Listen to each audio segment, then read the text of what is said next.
The Detroit Lions are staring down a brutal trench crisis right now, where missing on one move burns our winning window.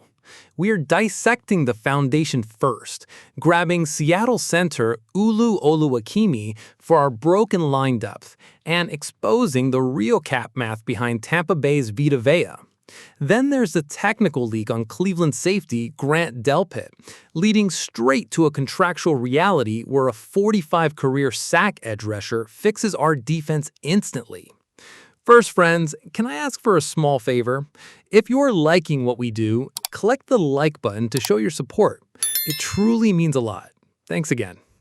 As final cuts slice through locker rooms across the NFL, one specific name keeps buzzing around Detroit. Seattle backup center Oluwatimi. Seattle locked in Jalen Sundell as their starter, leaving John Schneider and their front office deciding whether to trade Oluwatimi before he walked for nothing. Word is the Seahawks gauged trade interest on him back during this year's draft. Oluwatimi is heading into the final year of his rookie contract after Seattle took him in the 5th round back in 2023. A center with real NFL snaps carries serious trade value, and Seattle usually hoards trench depth, keeping 13 offensive linemen back from last year's Super Bowl squad. Centers with starting experience are not sitting on street corners, and Oluwatimi has got 13 career NFL starts. Look at Detroit's situation. Our interior line took a brutal hit when Cade Mays fractured his wrist, knocking him out for a multi-month recovery. Slapping a late-round pick on the table with conditional incentives ought to be plenty to drag this deal across the finish line. What makes this trade theory real is what's brewing right behind Oluwatimi. Federico Morongas, an undrafted kid out of Florida Atlantic back in 2025, spent last year on their practice squad and it's blowing up, grading higher on PFF against Dallas in fewer snaps than Oluwatimi against Dallas in fewer snaps. If Seattle trusts Morongas as their backup, trading Oluwatimi is a slam dunk. Plus, Oluwatimi played his college ball at Michigan, putting him right back in front of a fan base that knows his name. They see a free backup in Morongas and a chance to cash in on Oluwatimi. Brad Holmes needs to step up, use that Seattle leverage, and solve our center problem before week 1. Solving the interior line is one thing, but if you want to talk about a move that would send shockwaves through the NFC North, you have to look down at Tampa Bay. Detroit's practices are firing up this week, and Brad Holmes alongside Dan Campbell have repeatedly proven they're not scared to chase big-time talent when the fit makes sense. That aggressive instinct is getting tested right now by a massive NFC name, Tampa Bay defensive tackle Vita. Reports dropped Monday showing Vita officially requested a trade out of Tampa Bay over his contract. He is entering the final year of his deal without a new contract in place, and camp opened with zero resolution in sight. A trade demand does not guarantee a move, but Vita's credentials are unquestioned. Vita has spent 7 NFL seasons in Tampa Bay after being taken in the 1st round back in 2018, racking up 2 Pro Bowl nods and anchoring their 2020 Super Bowl defense. He combines elite run defense with interior pass rush juice, posting 35 career sacks and 48 tackles for loss from the nose tackle position. The financial reality is the brick wall stopping Detroit. Vita carries a $17 million base salary this year with a total cap hit near $22.2 million, and the Lions do not have the space to absorb it. Detroit's offseason spending stayed disciplined. Our headline move was that 4-year, $81 million extension for linebacker Jack Campbell, supplemented by short 1-year veteran deals. Staring down our future cap sheets makes it worse. Detroit's projected $50 million in 2027 cap space will get eaten alive real fast with extensions for core studs like Brian Branch and Sam Laporta, while Jahmyr Gibbs becomes extension eligible on his 5th-year option. While eating a massive salary like Vita's is out of the question, Brad Holmes is not done looking for defensive upgrades, especially in the secondary, where a much more realistic target in Cleveland could solve our depth issues in a hurry. Detroit's safety room has elite starters in Kirby Joseph and Brian Branch, But injuries last year forced the team to rely on backup depth like Avonte Maddox, Rock Ya-Sin, Christian Izien, and Chuck Clark. That has not stopped Brad Holmes from scanning the market for extra secondary muscle. One player who caught Detroit's eye is Cleveland Browns safety Grant Delpit. Delpit stood out on a Browns team that collapsed to 5-12 in 2025, and with Cleveland already cutting ties with Myles Garrett to reboot their roster, their front office could be open to moving another veteran entering his contract year.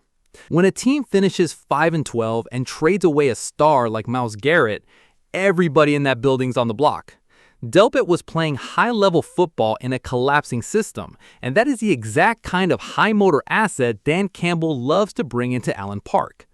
Delpit signed a 3-year, $36 million extension back in December 2023 and remained a bright spot in Cleveland, posting heavy tackle totals alongside sacks, a forced fumble, and multiple pass breakups, production more typical of a linebacker than a traditional safety.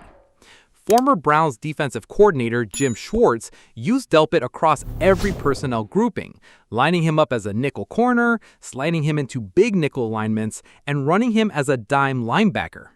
Schwartz credited Delpit's footwork, football IQ, and work ethic for making that versatility work. Jim Schwartz does not hand out praise unless a guy earns it in film study and on the turf. A safety who can play nickel, drop into the box as a linebacker, and still guard tight ends is rare tactical versatility. Imagine Aaron Glenn dialing up pressure packages with Delpit, Branch, and Kirby all on the field. Quarterbacks will not be able to pre-snap read that look. Tossing Cleveland a mid-round pick for a proven playmaker like Delpit is a classic Brad Holmes value move. Fixing the secondary gives us vital insurance on the back end. But if we really want to turn this defense into an unstoppable force, we have to look up front at the pass rush, where a big-time move is waiting in Pittsburgh to give Aiden Hutchinson the partner he has been missing. Pittsburgh fans are trying to convince themselves 2026 is a championship run, but the sooner their organization accepts reality, the sooner they can make forward-looking moves. One obvious move is shipping outside linebacker Alex Highsmith to a contender in exchange for meaningful draft capital. Highsmith's contract runs through the end of 2027 season, giving Pittsburgh a clear trade window. Highsmith, 28, is in the middle of a 4-year, $68 million contract. He posted 9.5 sacks last season, his best total since racking up 14.5 in 2022, proving his pass-rushing juice is completely intact. 9.5 sacks on a team with zero offensive output is high-grade efficiency. People forget he put up 14.5 sacks when he was the primary focal point. So bring him here where teams are forced to double-team Aiden Hutchinson creates a lethal imbalance. Highsmith is 28, in his prime, and ready to exploit single coverage. A realistic package sends Highsmith to Detroit for a 2027 second-rounder and a 2028 sixth-rounder.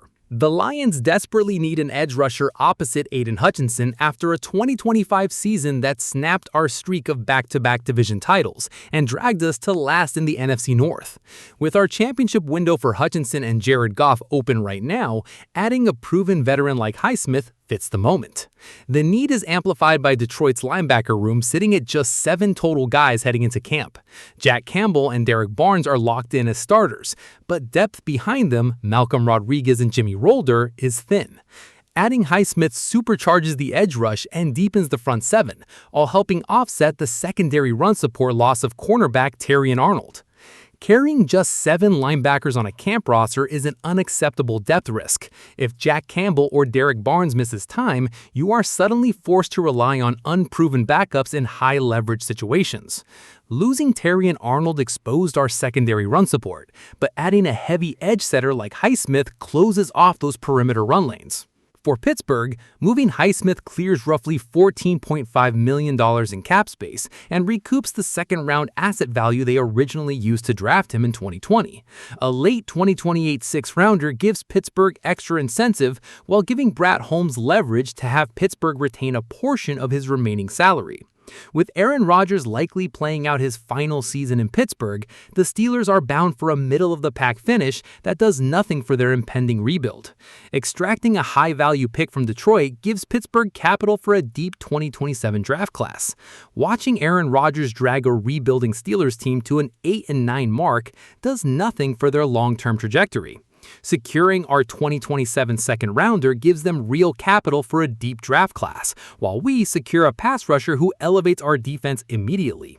If this deal comes together, Detroit gets the ultimate pass rush partner next to Hutchinson, a monster with 45 career sacks over 6 NFL seasons who also sets a hard edge against the run. That fixes a Lions defense that bled 16 rushing touchdowns last year, accounting for more than 1/3 of all touchdowns surrendered.